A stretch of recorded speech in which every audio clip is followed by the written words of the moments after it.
আমাদের আজকের গন্তব্য বীরভূমের ইলামবাজার থেকে 14-15 কিলোমিটার দূরে বোলপুর শ্রীনিকেতন ব্লকের রায়পুর সুপুর গ্রাম পঞ্চায়েতে অবস্থিত জমিদার ভুবনমোহন সিংহের জমিদার বাড়ি।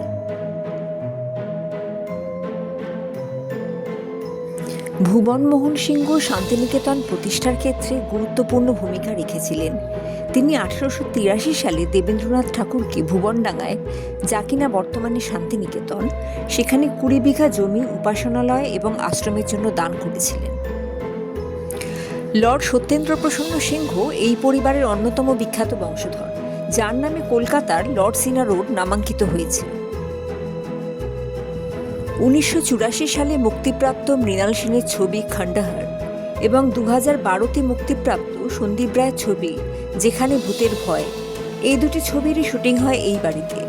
তবে এই বাড়ি আজ পরিত্যক্ত।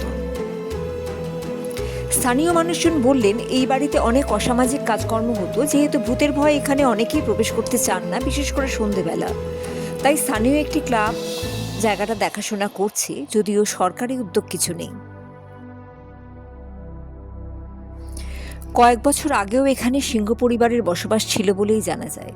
আজ সবটাই ইতিহাস, যা রক্ষণাবেক্ষণের অভাবে ধ্বংসস্তূপে পরিণত হয়েছে।